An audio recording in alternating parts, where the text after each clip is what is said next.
To me, that's like the next natural question. You want to do a thing? So how would I do that thing? It's not like how much money do I need to do this thing? No, let's be in the play space. Let's be in like, well, how does that work?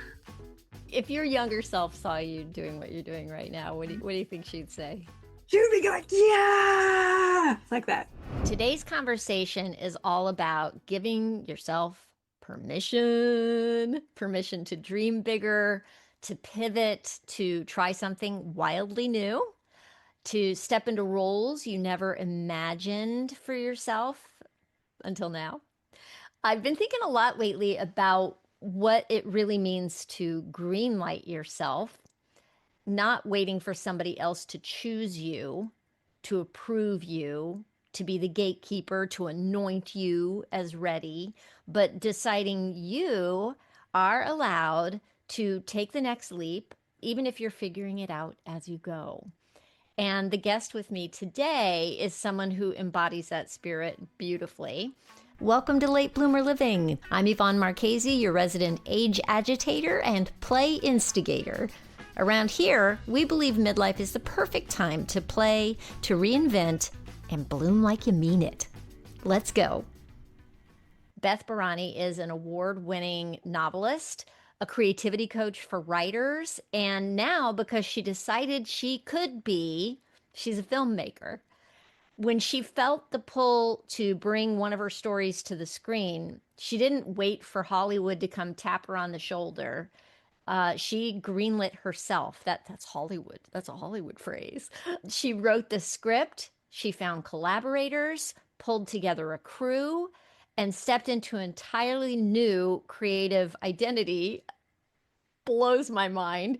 In our conversation today, what I'm hoping to do is we're going to explore what it looks like to trust your intuition, follow your curiosity, and give yourself the green light, even when the path is unfamiliar.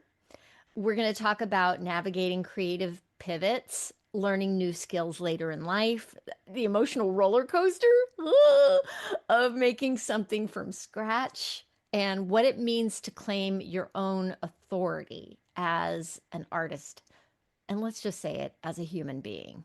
This is not just about filmmaking. This is about living your life and giving yourself permission to step into new territory with gusto. Beth is such a generous, thoughtful presence, and I can't wait for you to hear her story. So without further ado, hey Beth, thanks so much for being with me today. Hi, Yvonne. Oh my God, I have tears in my eyes. That's so beautiful. I'm like, I want that. Oh yeah, I'm looking. Oh, she's talking about me. Yeah, that's me. Oh my Well, goodness. I mean, you've been a creative person. I'm gonna guess your whole life. You just got creativity in your bones. And I have always looked to what you are doing with amazement at you've got like a bootstrap like permanently attached to your foot. yeah, true. It's really inspiring. So let's talk about this whole like becoming a filmmaker thing. Sure. What was the first tug that made you Yeah, think, huh, I think I yeah. want to do Well, this?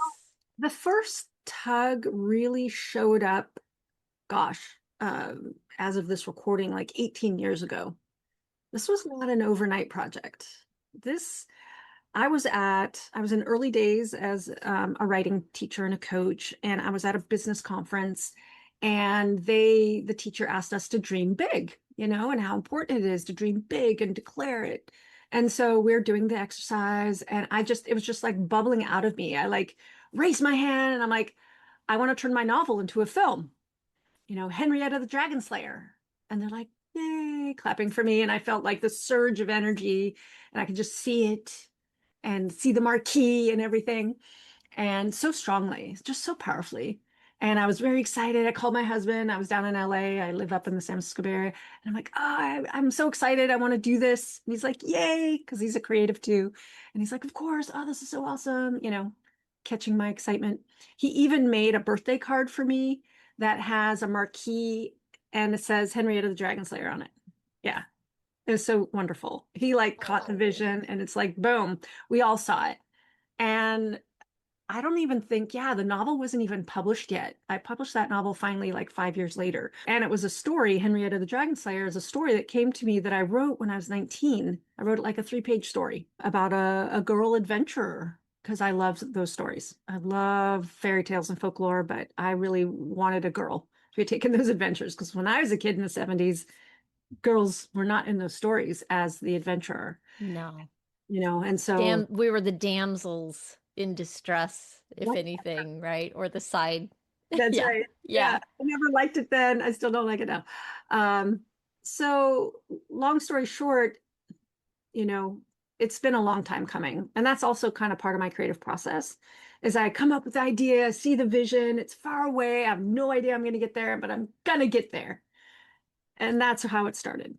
I just want everybody to hear that because I think a lot of us, me included, I think a lot of us get ideas and we don't follow up. Or, like, I have friends who are working on creative projects. It's taking them years. I think, what was it? Lin-Manuel Miranda, the Hamilton? thank you. Hamilton, wasn't that like 10 years in the making? And I think people get they you only see like the end result of these big successful things. And then I think the tendency for people is to think, "Oh, well, it's taking me too long. What's wrong with me?" Very much, very much. I mean, okay, full disclosure, I was born into a creative family. A family that loves music and dance and art and food and fascinated with cultures around the world. That was my day one. In fact, before I was born, I think my father was reading Mary Poppins to my mother. Like that was a thing, like reading stories. It's huge in my family. And on my mother's side of the family, there are artists, working artists. My great grandmother was a writer, poets. My grandmother, who recently passed away, she was a potter. She had a long life.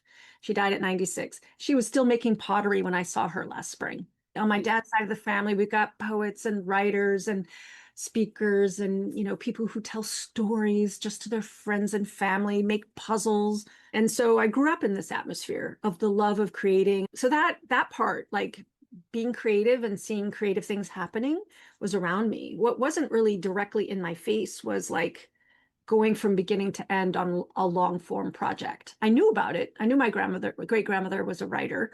And I also saw my grandmother with the pottery and how pottery has a process. But I Mm. also saw my parents plan like delicious home cooked meals.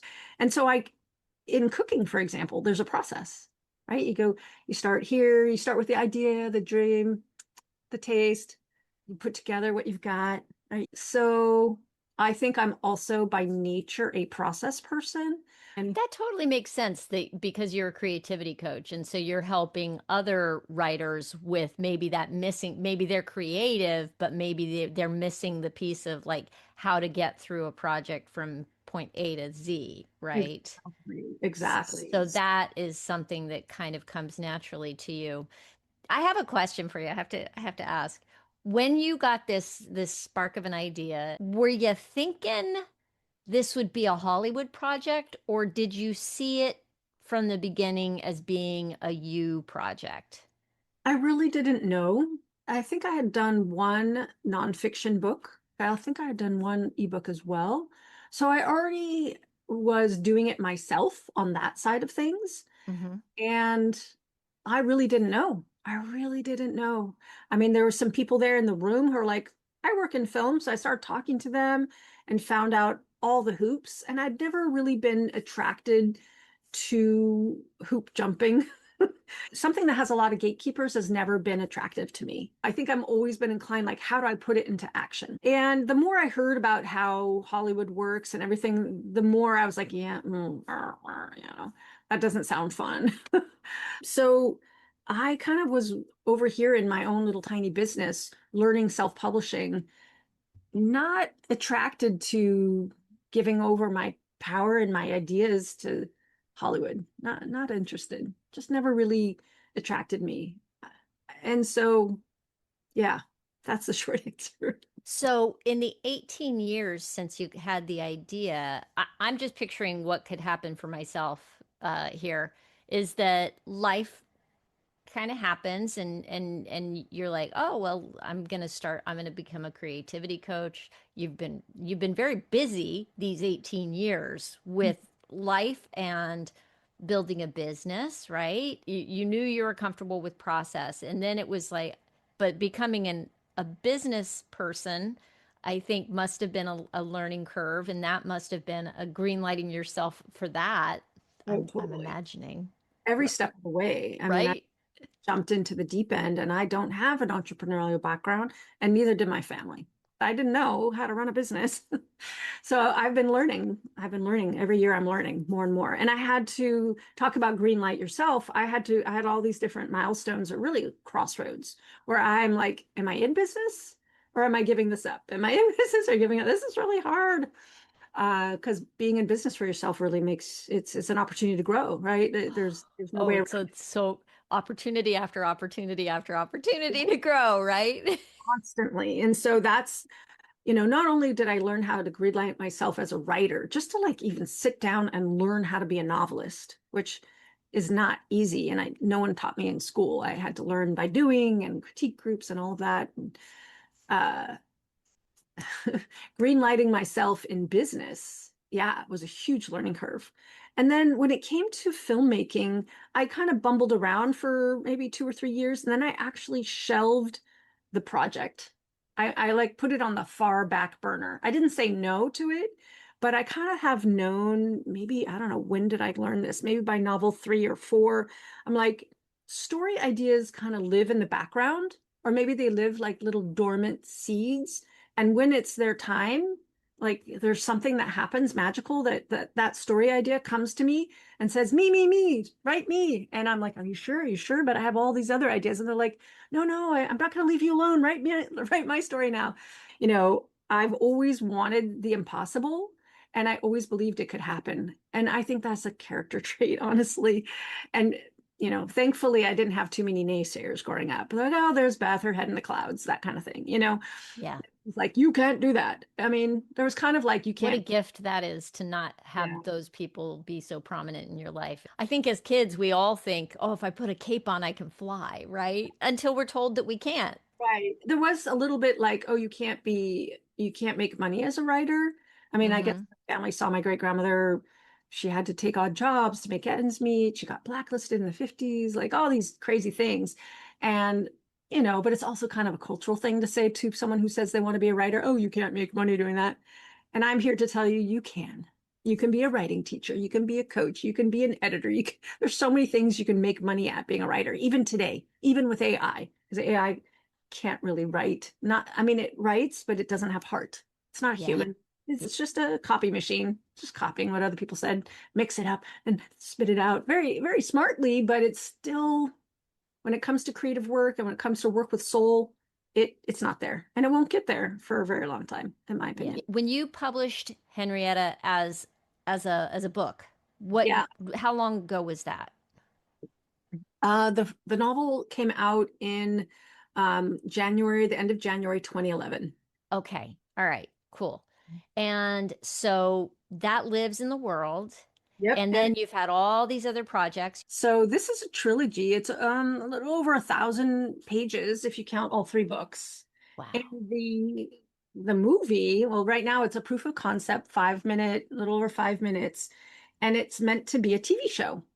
My image, my goal changed at some point, and I don't know exactly why, other than I love television and I Hmm. love the episodic nature of television and how you can tell so many different kinds of stories with the recurring characters. I just love that. And I love a little campy adventure going on, and that's what I want to do. Lots of humor, lots of heart, and then this band of friends, Henrietta and her friends. So I wrote a 30-minute pilot about, gosh, 5 or 6 years ago, and I got some lukewarm feedback and I got a lot of questions. And so I realized, oh, I had to write what's called a cold open. I had to show Henrietta in action. Okay, Yeah. so I need to back up because I have questions. I have questions. So you started off wanting it to be a movie. It's a shorter film now, but I think we skipped over something that I feel is important, and that is how did you figure out to even like do film? Like, Yeah. so So because you're producing this, right? yes, I'm the writer, director, producer. So long story short, I put the film on hold. I put the dream on, not really on hold, but on the back burner with Uh-huh. the realization that I really needed to get good at what was right in front of me. Like, hey, Beth, you're a writer. Finish your novels, write more novels. You're a writing teacher. Go do your writing teaching and your coaching and your editing. Like, trying to do film was like me being in kindergarten, trying to go to graduate school. Like, I'm like, wait, you've skipped a whole bunch of steps. So I'm like, work with what you got. That's a big theme for me, is like work with what you have, with what's right in front of Hmm. you. So what happened was very serendipitous. And that is, I heard here in Oakland, someone was running a film camp for teen girls. And I heard about it. They were running a fundraiser, and I was like, oh my God, this is amazing. I want to be involved. I actually went to the place where they were running the fundraiser and donated, 25 bucks or whatever. And then they were doing a raffle and I won the thing. It was like some CDs or something. And I went because I wanted to meet the woman in charge. I'm like, what's going on? This is amazing. I want to meet them because I knew from experience that if I get in the room with the people that I want to play with, that I can make a case for myself, that I can say, oh, how can I be involved? And let's meet. And like, where's the synergy? Like, I just knew that. And this was Esther Pearl, and she had Camp Real Stories, and it was a summer camp. It also went into schools during the year, but it would have like 2, 3 weeks, 4 weeks, I forget how it was, in a local high school during the summer where there's no kids, and they would run a film camp. And Esther Pearl used to work at Pixar, which is just down the road in Emeryville. And she used to be the only woman in the room. And she has a daughter, and she's like, I want to change this. I want to change it so that women learn filmmaking. And Mm. so they can be not just in front of the camera, but behind the camera. So these film camps were amazing. They're on hiatus right now. That just happened this year, but even though Esther Pearl moved on, and anyway, the camps have been running for like over 10 years, and I would volunteer every summer, and not full time because I run a business part time, but it would be these teenagers from ages like I think 12 to 17. They would make a movie in 5 days, or in the advanced camp, they would make a movie in 2 weeks. And Esther brought in people she knew, and people would like come in on Zoom, and screenplay writers, cinematographers, special effects, editors, documentary filmmakers. So the teams you would be in a team and you would either make a narrative short, like 5 minutes, or a documentary. That is so incredible. What a cool concept. I just all the feels. All the feels. And adults like me would come in and just be sort of put in as what were called producers. And what was my expertise? Storytelling. So I could be there where they would work out the story and I would listen and I would ask questions. Or I would be part of the adult producing team, which would be basically like, okay, you have 3 hours to storyboard, or you have 3 hours to do the filming, or whatever. And I would just hang out with these teenagers and they would do it. And then I would just remind them, hey, we have, okay, lunches in 30 minutes. Did you want to take that? Who's going to be the filmmaker in this shot? And they would rotate all the roles. Some people would be like the actors, and some people would be the writers and the costumers. But there's also a team, they would rotate audio, video, and any kind of props or lighting or whatever. What an immersive way to learn filmmaking. All the elements have to happen, Yeah. right? Mhm. That is so stinking cool. How long was it? And then you thought, you know what? I've learned enough. I feel like I could take the next step with Henrietta. When was that? Well, even the first year I did it, which was, I think, the second year of operation of the camp, I had an idea for a TV show. It was like a ripoff of Leverage. And I Hmm. started writing the story Bible. And then I told some of the other, so they had people like 18, 19, 20 who were also producers, who had Hmm. maybe started film school or were in the local colleges and doing film. And I shared that idea with them and they just loved it. And that kind of gave me like, oh, okay, I'm not super in love with this because it doesn't have any magic in it. But it was, I started playing around. And then I know a screenplay consultant for years now. He's written books on how to write TV and how to write dramas and movies. And I hired him. So that might have been in 2017. So maybe I'd been playing around in the film camp, in various capacities for about 5 years. I don't know, maybe just 3 years. So it didn't take me that long, but I kind of knew if I could get some immersion and I could get around the things and start learning, like, where do you put the camera and where do you put the angle? Just the learning, starting to learn the tiniest beginnings of the language of film, that I could start to see how it could happen. Like, oh, if I understand the basics enough to tell what a camera person needs to do and where to stand, I'm like, okay, I'm getting there. Started learning the vocabulary. And then I hired my friend to coach me for a summer, and I used my Henrietta script as our basis, and he went through his process and showed it then to my critique partners. It just kind of went from there. And so there would be periods of working on it, and then dormancy, periods of working on dormancy. And I actually wrote the script in 10-minute chunks as kind of like a palate cleanser while I was probably editing a novel, because editing is very different than writing a first draft. So I'm like, what's a short project I can work on? And I just literally did it 10 minutes at a time. I mean, I knew how to plan a story by then, so I could plan out the basics and then play around. I'm like, oh, I don't know what I'm doing, but let me do something. And the first draft Wow. wasn't very good. It's since gone through about 10 more revisions. I did another revision intensive for myself just this past April, and I got like 10 people to look at it and give me feedback. Um, So there's a couple things that are popping up for me here for anybody listening and watching. This didn't happen overnight. Number one. Number two, you did it in bits and pieces, 10 minutes at a time, you said. 10 minutes at a time. yes, yes, Um, and there were multiple iterations. So you did something, you got feedback, it needed to be improved, switched, changed.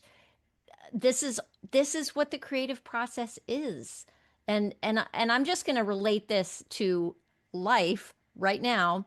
Whatever you're working on, it doesn't have to be creating a film, but there's going to be things that you're going to want to do, right? And you're going to need to get feedback. And maybe you're going to come up against a wall. And maybe it's like, take a break, come back, do 10 minutes on it. It's the not giving up that I'm hearing yeah, that is inspiring to me personally. And, it's doable when you break things down into chunks is what I'm hearing. Did you ever have like a moment of self-doubt, like a who am I to do this kind of feeling? I've experienced that as I start thinking of the bigger scope. At first I'm like, let me just write a script. Mm-hmm. I wasn't even thinking about making it until I was chatting with a filmmaker, someone I met at a cafe and would see regularly. And he's like, you should make it. And I'm like, what? Me? He's like, yes, there's nothing like it. And so he put that idea in my head. I'm like, huh. And then the film camp, and I saw the teens make films. I'm like, maybe there's something to that. And that's actually what sparked the current project. So that was 2 years ago. But the year before that, I was also talking to someone at the film camp.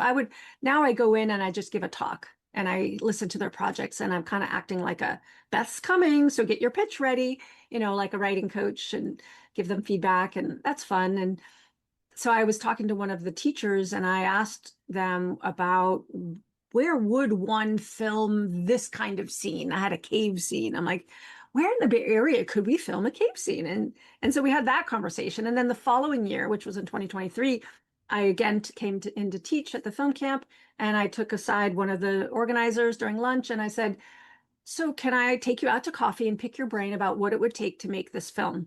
I have a 30-minute TV show, and I'm thinking of filming the teaser, which is like 3, 4 pages. And she said to me, let's do it. I'm like, what? She's like, let's make it. So I Let's not went, talk about it. Let's make it. yeah. And I'm like, all right, all right. And I went and talked to the two other organizers in the room, and I enrolled them both. Well, first I found out what they love to do. And I'm like, huh, Oh, that's interesting.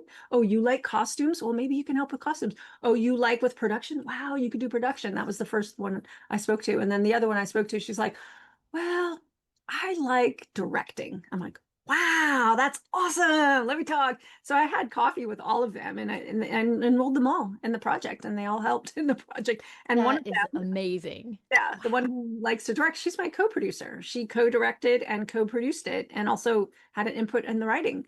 So it was just serendipitous. But yeah, I mean, I don't give up and I ask questions and I'm curious. And I Oh do my gosh. I was literally just going to ask you, like, how does intuition or curiosity guide you through that decision? And I'll tell you why I was going to ask you that, because I'm kind of obsessed with curiosity these days. I think that it is a superpower that can connect you to your here and now, and it can connect you to your next steps that are right for you.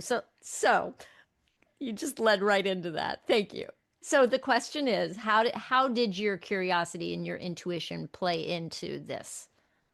entirely 100, as you can see, I went to the person and I said, hey, how could I make this? Not how will I, and how I wasn't trying to enroll her because I had no idea what her dreams were. It's very important to me that I work with people whose dreams align with my dreams, who are very excited about what I'm excited about. And there's, let's play together kind of thing. And so my curiosity was, how would I do this? I don't know. To me, that's like the next natural question. You want to do a thing? So how would I do that thing? Mm. To me, it's very natural. It's not like, how much money do I need to do this thing? No, let's be in the play space. Let's be in like, well, how does that work? How does that car work? Huh? Tell me how that car works. I'm not asking, let me make the car. I just want to understand how it works. So there's a part of me I know that is all about fundamentals.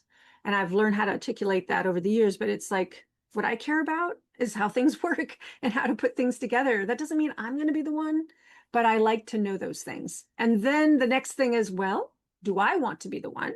Or would I have someone else be the one?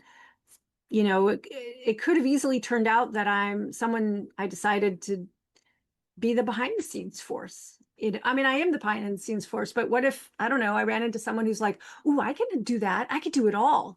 And what if you did this? I don't know. I don't know how it would play out. So I am you've been staying open is what I'm hearing to like the possibilities. I am going to go back to a question I asked earlier, and I think we started to get the answer and then kind of veered. So that question is did you have a moment of self-doubt or that feeling of who am I to do this? I don't want to lose the thread on that because that's a big deal for me. The who am I to do that? That's not something that much. stops me. Yeah, there's a version of that I have, and it relates to your podcast, which is, am I too old to do this? I really want to Mm, do this, but am I too old? Has the world passed me by? And am I going to be kind of laughed out of the room? So it's a mm, version, I think, you know, yeah. and so I've voiced that to people my age and around filmmaking. And they're like, this woman said at this meeting recently, she's like, she raised her hand. She's like, well, I'm 70 and I'm making my first documentary. So, and I'm like, thank you. Like I've been surrounding myself with women my age, older, in their 40s and 50s and beyond, who are like, I'm making this thing. And I'm like, yes. So I've also gone out of my way to find other people like me who are like, I'm making my first movie and I'm 45 or 55 or 65, whatever. Can I just tell you the power of that? It's one of the best. There's two side effects that have come of me doing this podcast. A wonderful side effect of doing this podcast is the people I've met, and I've kept a few as time has gone by. You're one of those, and then the other side effect is surrounding myself with people who are examples of how I want to be and who I want to be and how I want to move through the world. Mm, And that's huge, hugely powerful what you just said.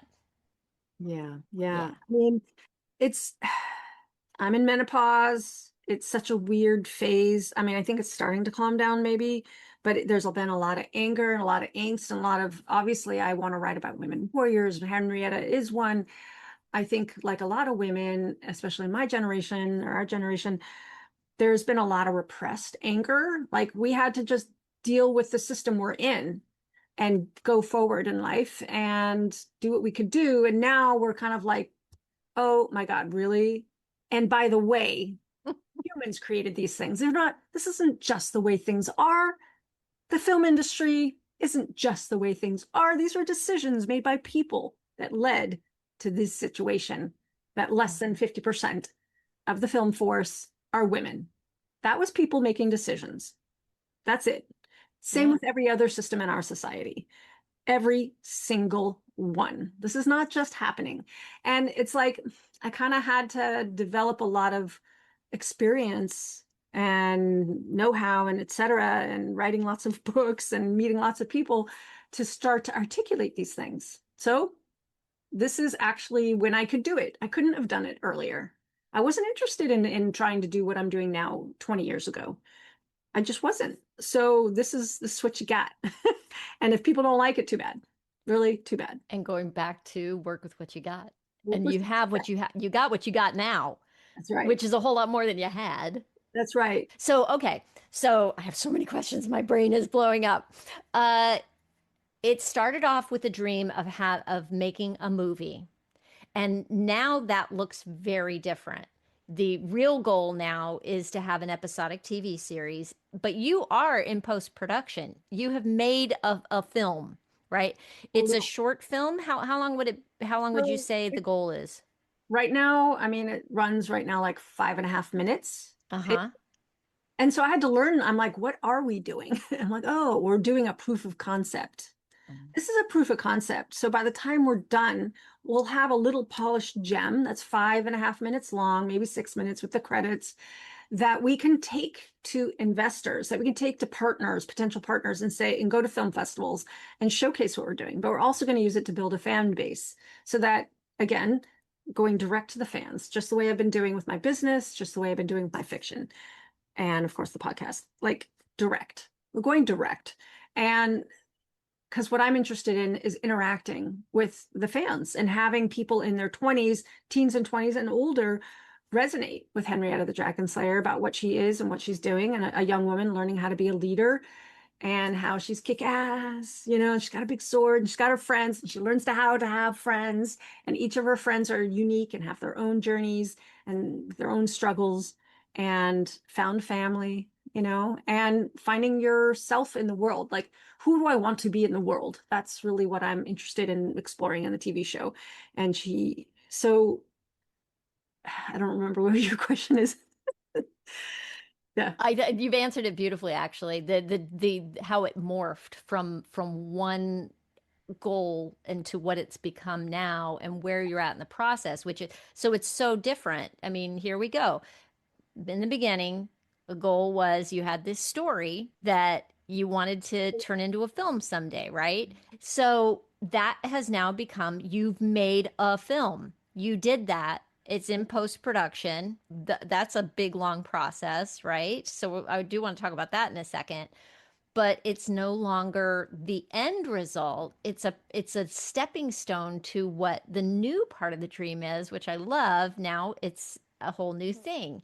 So my question is two questions I think I have right now in my brain is post production, what's that like? And number two, what was the biggest surprise about this process or making the adaptation of the story to become what it is at this moment? Let me talk about the story first, then I'll talk about post-production. Good So idea.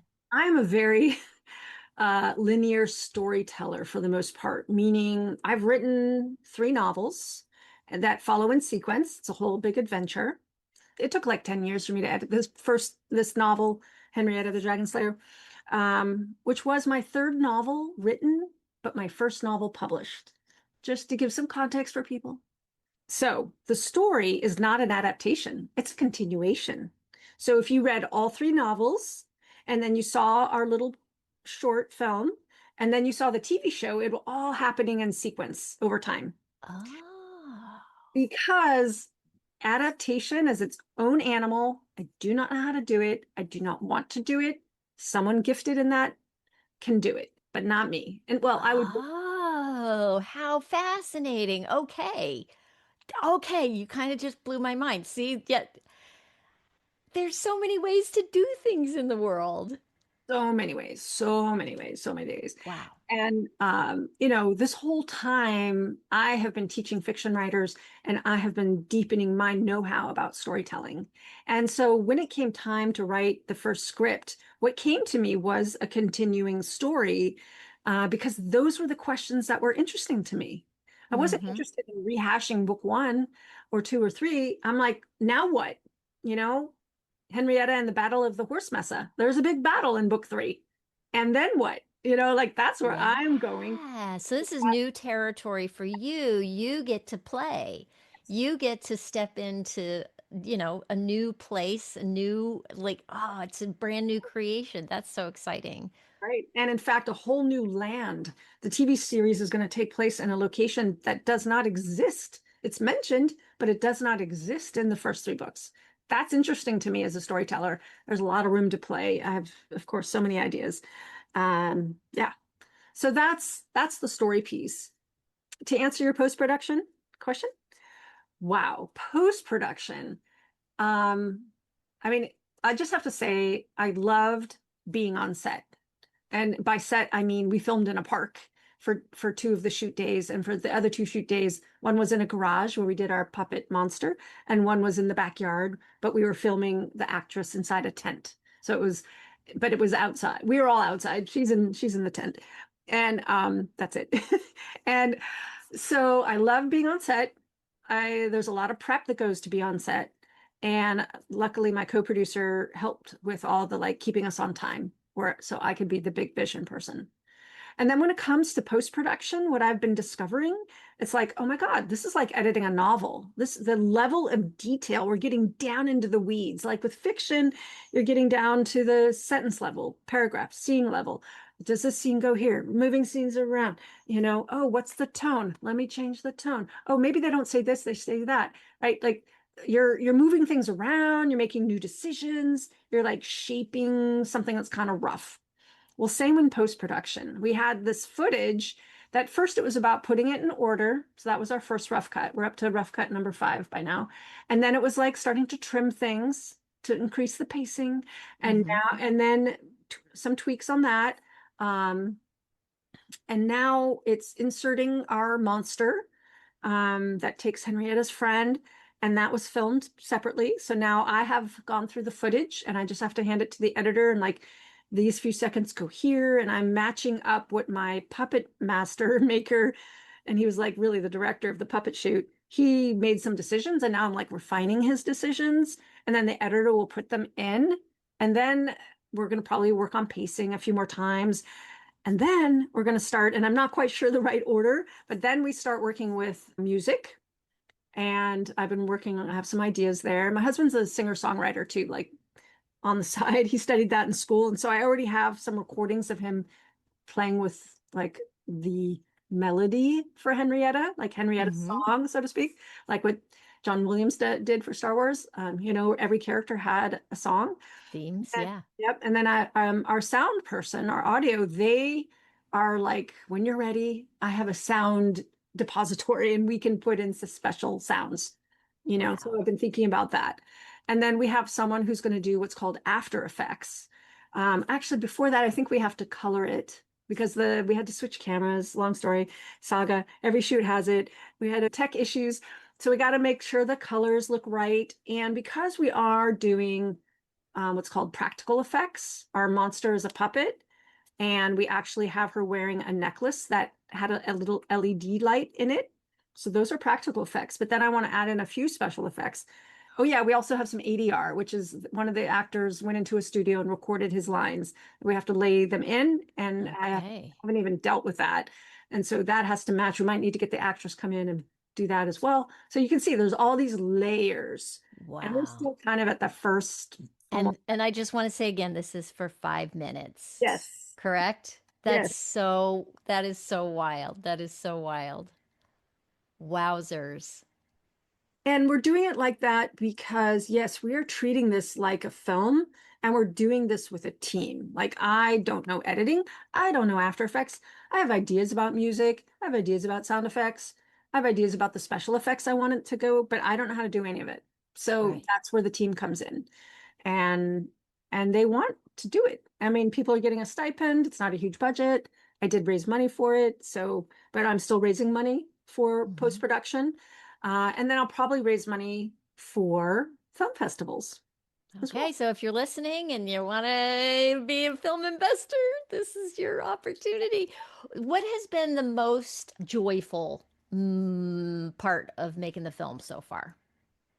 I would really say there's something incredible of being on set and everybody like we got everybody doing things. We got someone handling food. We got someone handling costumes. We have the actors doing their thing. There must be an energy to that, There's right? such an energy. It's This like, is happening, yeah, people.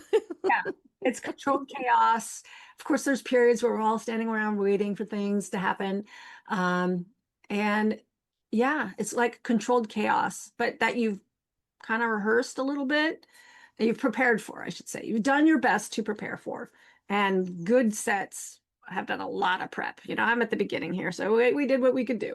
There's always glitches, but then there'll be like we had someone who was able to go to the store and get some glue and like fun things like that. And there's something amazing about actually filming something, but also as the writer and someone who's deeply been living with Henrietta the Dragon Slayer for a very long time, to see my actress be her, oh my God. Oh, that is so incredible. That is so incredible. I just love it so That much. must be amazing. Wow.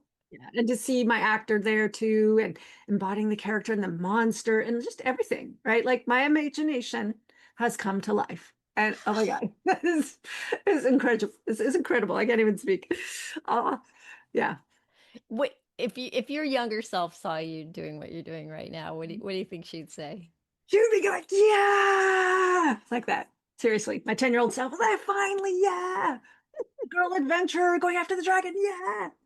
She would be so happy. She's like, let me, I want to read it. She'll stay up all night reading all three books.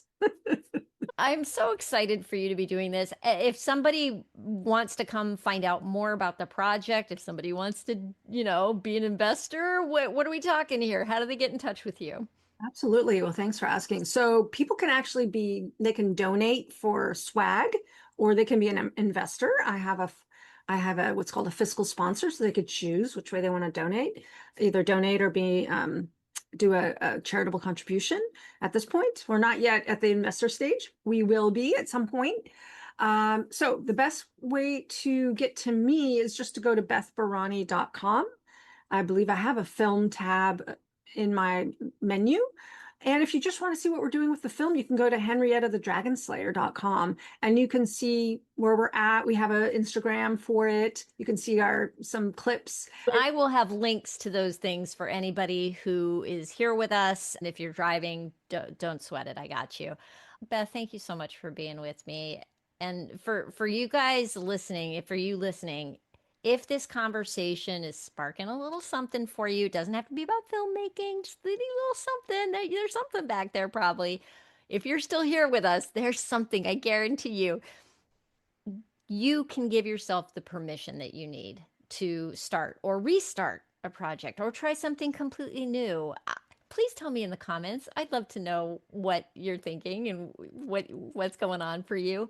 And if you know somebody who has been waiting on a dream or waiting for the right moment, share this episode with them. Sometimes all we need is a little nudge to greenlight ourselves.